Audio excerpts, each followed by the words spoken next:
بسم الله الرحمن الرحيم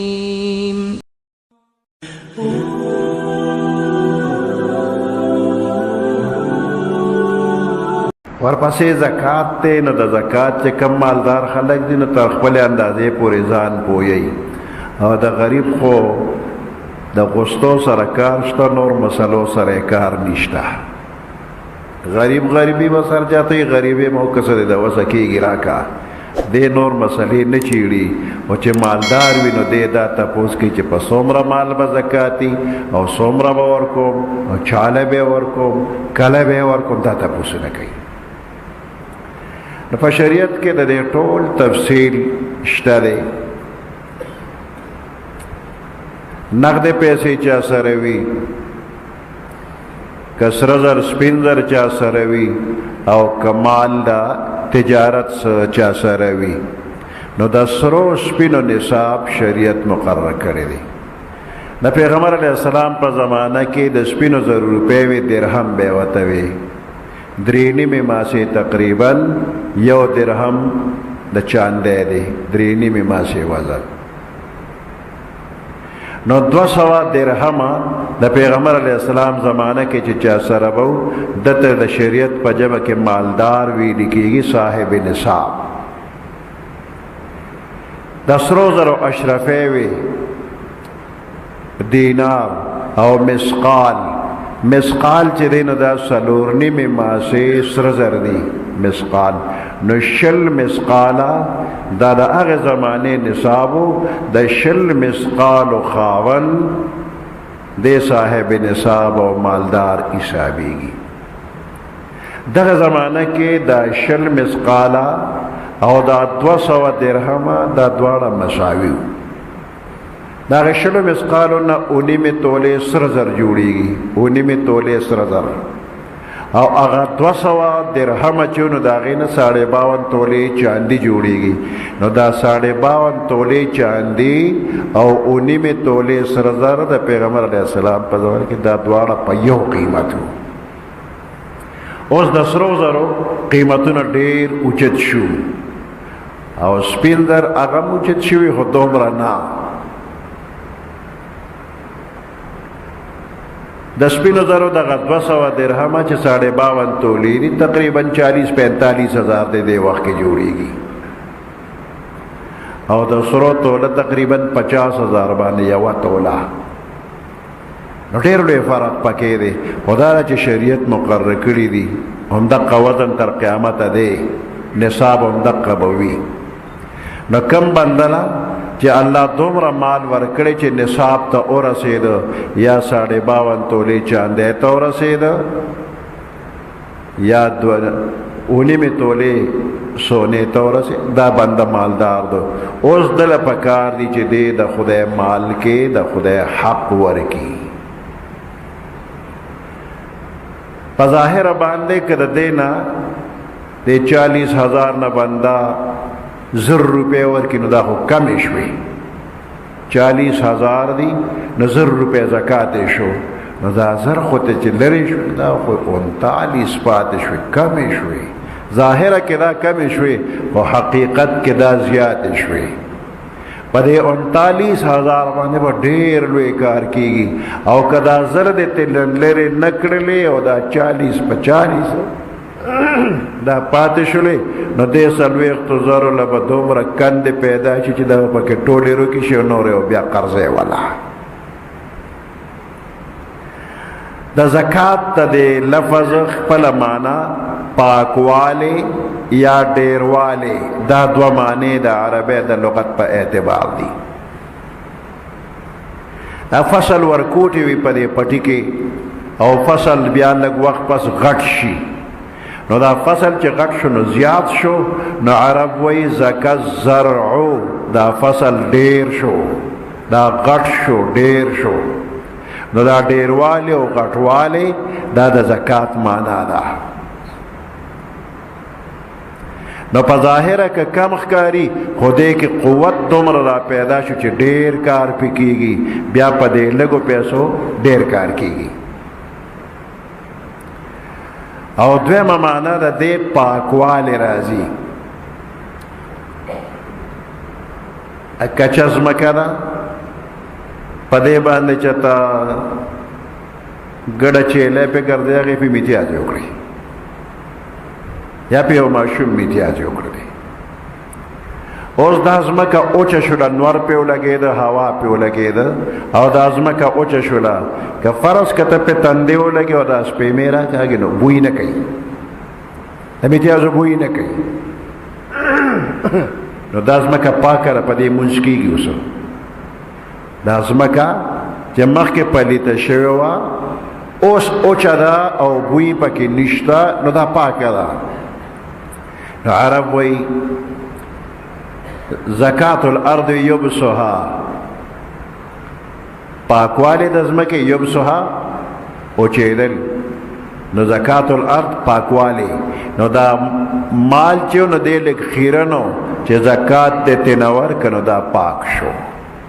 خیرې میرې تېنه لاړ نو دا برکتي شي پخوا چې زمیندارو به غنم اورې بل ګېډې به یې جوړې کړې بیا په پټي کې خورې کړې نو اوچې شوې بیا به یې درمن ته ټولې راجمع کړلې نو غویان به پې ګرځېدل تریشر نو چې غویان به ګرځېدل او هلکان به هم پکې ګرځېدل او منډې ته اله ګوله به وه د خپو لاندې به یې دا غنم میده کول غوبل به یې ورته وي نو دې غویانو به کله کله سوټه کوله په دې غنمو به ګرځېدل نو زمیندار به ورته چاري ونیو ناسوټه خو به یې په چارې کې واغېشته لرې به یې چته وغورځوله خو میتیازې خو قابو کېدې نه د غنمو د پاسه به هغه میتیازې وشولې اوس چې کله غنم غوبل شو واڼې والوتله بوس بیل شو غنم بیل شو نو دغه غنم دا چا وینځل نه خو دې نه به یې زکات ورکړ نو چې زکات به یې ورکړ نو د غنمو مالک به وایي ما خو ته زکات ورکړه هغه زړه کې به دا چې هغه پلیت ته لاړه مې غریب له ورکړل او هغه غریب به وایي مال یې پاک کړه که پلیت دته پاتې شو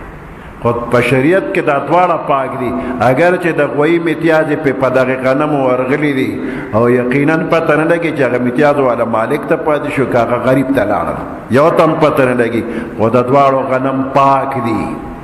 چې زکات ته ورکړې شو پاک او چې زکات ورنه کړې شو نو ټول یو کور ته راغله نو هغه میتیازې یقیني دي یو کور ته راجمع شوي اوس به ټول وینځل غواړي نو دې دی کې پاکوالي معنا پکې هم راځي نو د دې کې کم بې برکتي وه د بې برکتۍ خیرې و هغه ته نه لاړه اوس برکتي شوله نو دې مال کې ترقي هم راځي ډېروالی هم راځي پاکوالی هم راځي برکت هم پکې راځي کم بنده ته الله مال ورکړی دی او دې دا زکات نه ورکوي نو دا مال د قیامت په ورځ باندې یو اژدها ترې نه جوړه شي او د دې بنده د دې مرۍ نه تو راتو شي او په دې وخت کې وله ټک ورکوي وایي زه ستا هغه مال چې تا دنیا کې ذخیره کولم او د خدای په نوم دې ورکړه نه کوله زه هغه مال یم نو ټکونه ورکوي نو د دغې زهر و اثر بیا برداشت کیدی نشي د دنیا زهر هم برداشت نه کیږي خو بیا هم ډاکټر وغیره له به ورشي څه د نشیستن به درله ووایي دردونه باندې به پوه نه شي خو په آخرت کې چې کم دردونه دي نو هلته د نشیستن دله نه وایي هلته در باندې نشه نه چړاویږي بیدار به دا سختی او تکلیفونه به وي سره زر سپین زر چا سره دي او د دې زکات نه ورکوي نو دا سره زر سپین زر دا به په اور باندې ګرم کړي شي او ګرم په دې تندي په یو مخ او په بل مخ ټکور به ورکوي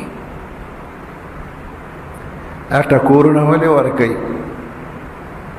چې په دنیا کې به سایل راغی دنه به سوال وکړ نو ده به ترنه مخ واړو نو چې هغه به دې بل اړخ ته راغی نو ده به ته دې بل اړخ ته مخ واړو نو چې مخامخ به شو نو ده به ورته شا کړه جواب یې هم نه ورکو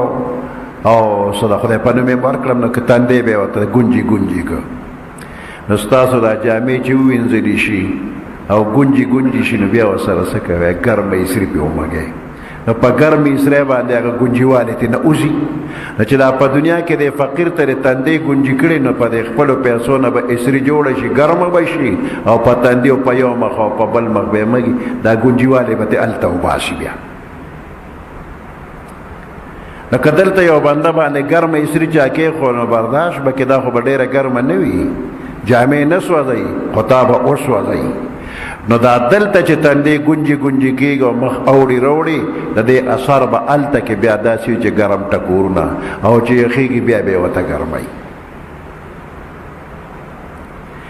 نو د سرو سپینو څلوېښتمه مال تجارت چا سره دی د هغې هم څلوېښتمه روپۍ ده دکاندارو سره مال پروتي نو هر یو شی چې پروت دی د هغې صحیح حساب کتاب به کوي نو په دکان کې چې څومره مال پروت دی دغه دې سره بیا چې نقد څومره پیسې دي هم ورسره جمع کا او بیا د دې دکاندار چې په خلکو څومره پورې دي نو هغه هم ورسره جمع کا دا درې واړه جمع شوې اوس دا دکاندار به هم د چا قرضداري وي نو چې دې څومره قرضدار دی هغه ته نه کټ کا چې څه پاتې شو په 40 تقسیم که اوس دقیقه زکات شو د دکاندارۍ دغه حساب بعضې دکاندار وایي چې حساب کتاب خو نه کېږي دی کې ډېر مال دی او د هر یو شي حساب کتاب 2-3 ورځې به دکان بند کړم نو هم به ونه شي نو په اټکل کې که زیات د حساب که نو بیا ښه ده زیات به داسې مثال په طور یو 40,000 روپو مال دی زیات حساب که خو 1,000 روپۍ پکې زیاتې شوې د ډېر کړو نه بچ کېږي نو یو 1,000 که زیاتې ورکړي خیر ده که نه خو کم حساب ونه کې هسې نه چې یو 40,000 کمی حساب کې نو بچت د 1,000 روپۍ وکړو خو تاوان به بیا ډېر کې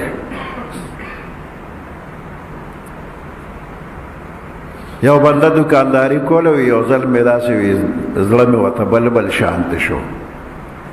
دونه ولې ورکومه نه ورکومه وایي چې ما زړه کې راله چې نه ورکومه نو د دکان سودا چې مې په چا خرڅه که نو واپس به یې راو چې دی کې خو سپږی شوي دي هغې مال کې سپږی وغیره شوي وي نو هر یو ګاهک به راتو سودا به یې واپس راکوله راته وی بیا مې چې هله اسم نشي ورکولی وی د شپې مې ریړه راوسته او پکې مې هر څه واچول په سین مې لو کړل جیسې هم راله څوک اخلي نه دا په سین لو شو وی بیا مې توبه ویسته چې بیا به زکات پوره ورکوم یو زمیندار راته خبره کوله وی ګوړه راکړه ډېره پرته وه بورې ډکې وي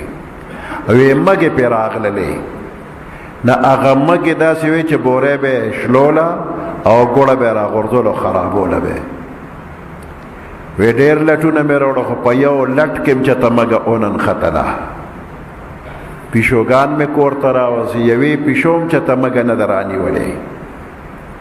په هېڅ طریقه د هغې مږو نه خلاصېدم نه یو دوست مې و نه هغه نه مې تپوس کړه چې یاره دغسې کار دی څه وکړمه مږې نه ختمېږي لټ کار نه کوي پیشو کار نه کوي راته چې تا به زکات نی ورکړي ما چې نور مې ورکړه خو یو 2 بورې زکات پاتې دی چې دغه 2 بورې زکات ورکړه نو کار به وشي وی چې کور ته رالم نو د هغې بورو نه مې 2 بورې راکوزې کړې چې دا د خدای په نوم چې غریبانانو له ورکې په کومه ورځ چې 2 بورې مې راکوزې کړې په هغه ورځ مکې ختمې شوې نو چې نه ورکوي زکات نو الله ورته قسمه قسم طریقې جوړي کې په هغې دی کړېږي دی پې خفه کېږي او د خدای په نوم ورکړي نو بیا مصیبتونه ختمېږي بني اسرائیلو کې یو سړی و سړی داسې غر طرف ته تلی اوریځ راغلله اوریځ کې ګړ شروع شو او بیا د اوریځې نه آواز وشو چې د فلاني پټي ته اوبه ورسوئ باران وشو غیر چاپیره غر باندې باران وشو او اوبه یو طرف ته ټولې راغونډې شوې اوبه روانې شوې خو دا سړی وایي چې ما د اوریځې نه نوم وور چې د فلاني پټي ته اوبه ورسوې وی دې اوبو پسې زه را روان شوم راتلم مزل مې کو سره د ټول غر د لمنې هغه اوبه راته یو طرف ته را روانې وې هغې اوبو پسې تلم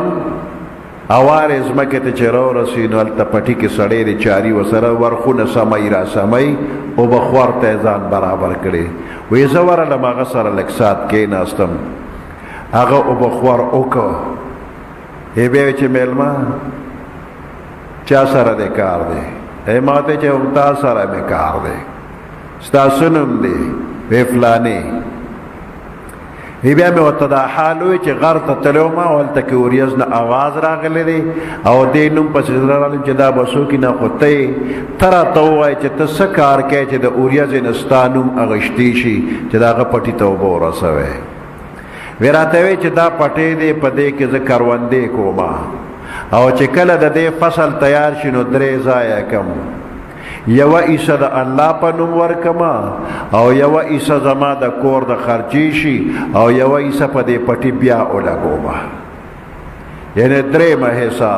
من ته الله وی تاسو لسم ایسه ورکه دې ځوان با 3 ایسه د خدای په نوم وی ته د خدای په نوم دومره ورکړه کې نو د اوریځو نه आवाज کیږي چې د دې فلانی پټي ته وبو ورسوي الله غیرتی بادشاہ دی پچا باندې زیاتی نه کوي د وس نه زیاتی یو عبادت هم پچا باندې الله مقرر کړی نه دی د بنده د وس مناسب پس 40 روپو کې 1 روپے ورکول دا څه بوج نه دی 40 کې 1 روپے هیڅ شی نه دی لکه 40 زره شي او 0 روپے ته لري نو دا څه بوج نه دی نو دا وس مناسب دی دغه شان دی پټو کې پیداوار کیږي نو د پټو پیداوار په دې کې بیا لسمه حصہ عشر وته وي خو د کم پټي او بخور چې بارانی اوبو باندې وي یا د سیند مفت ویړیا اوبو ول راځي نو په دې کې لسمه حصہ لسمنا پیداوار شو یو منتنه د الله په نوم ورکا او د کم پټي او بخور باندې چې مشقت زیات شي ارټ په لګېدلې دی ټیوبویل په لګېدلې دی یا د حکومت د نهرونو وبدي او د هغه نهرونو مزدوران نوکران کالو سر خدمت کوي او بیا د جیرب په سر باندې یا د ګینټو په سر باندې حکومت سم مقرر کړی وي دی ته آبیانا د مالیې نه علاوه آبیانا چې اخلي نو آبیانه والا ارټ والا ټیوبویل والا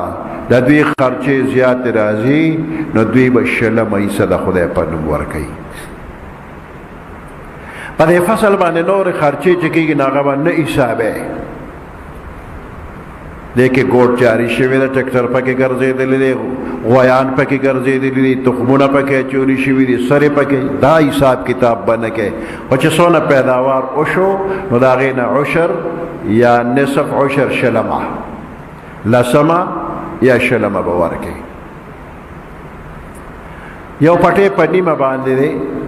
د ځمکې مالک جدا دی دهقان جدا دی پیداوار وشي نیم د ځمکې مالک واخلي او نیم دهقان واخلي دواړه به د خپلې خپلې حصې نه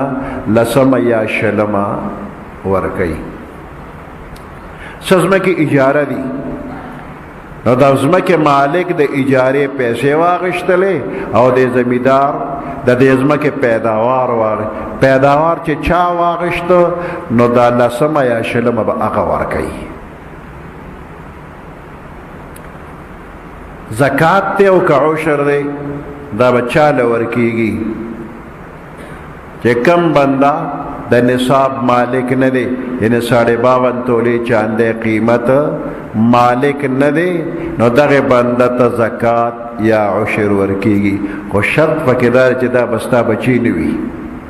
خپل بچولا زکات نشي ورکړي دا بستا مور پلار نه وي نو مور پلار نیانی کتا زکات نه ورکیږي او دارنګه بچو ته زکات نه ورکیږي زوی لور وسې وغیرہ دیله زکات نه ورکیږي او خزه خاون له خاون خزه له زکات نشي ورکولي دین علاوه چې کم نور رشتہ دار دي ترونه دي ماماګان دي د ترونو زامن د ماماګانو زامن د تروریانو زامن وغیرہ غریبانان دي چې غریبانان دي ورکولی شي ولا د دین طالبان دي هغه ته ورکولی شي عالم وی غریب وی هغه هم ورکولی شي اجرت کې نه تنخواه کې نه بعض علاقې داسې دي چې جماعت کې امام امامتي کوي نو زکاتونه به درکو په فصل کې به زکات درکو او لوی اختر کې به سرمن درکو ورکوټ اختر کې به سرسایه درکو د امام تنخواه وشوه خو د قوم غاړه بنده په بنده پاتې ده د امام تنخواه وشوله خو د قوم زکات اونشو ځکه دا خو اجرت کې تنخواه کې ورکړی شوله نو د زکات پیسې به تنخواه کې نه حسابېږي چې غریب دی نو زکات به هم ورکې تنخواه به هم ورکې که مالدار دی تنخواه به ورکې زکات به نه ورکې د دین طالبان عالمان چې غریبانان وي دوی له زکات عشر وغیره ورکې نو یو دی په د زکات غاړه خلاصه شوله او بل دا چې دی بس دینی خدمات په دی باندې وکړي نو دینی خدماتو کې د هم برخه وشوله د زکات ورکولو په وخت کې دا خبر لازمي نه ده چې دا د خدای مال کې قبول کا دا زکات کې واخلا دا لازمي نه ده ته خپل زړه کې راوله چې زکات ورکوم په خولې مه وایه بعضې بنده ته کوی چې دا زکات دی هغه غریب غیرتي سړی وي مخکې ډېر ښه ژوند تېر کړي نو د زکات په نوم اوس خفه کېږي او شرمېږي هم درته مه وایه چې دا زکات دی تا ته معلومه ده چې دی غریب دی د زکات پیسې ورکړه او د زکات نوم مه اخله ورته بعضې بنده قرضداري وي ستا په ډېر قرض پورې ته وی دا خو نه وصولېږي زه زکات کې به یې ورته پرېږدم لکه دی ورته چې فلانیه تا باندې زما دونه پیسې د قرض دي نه مې تا ته زکات کې پرېښوې خدای د سره ښه وکړه ستا زکات ونه شو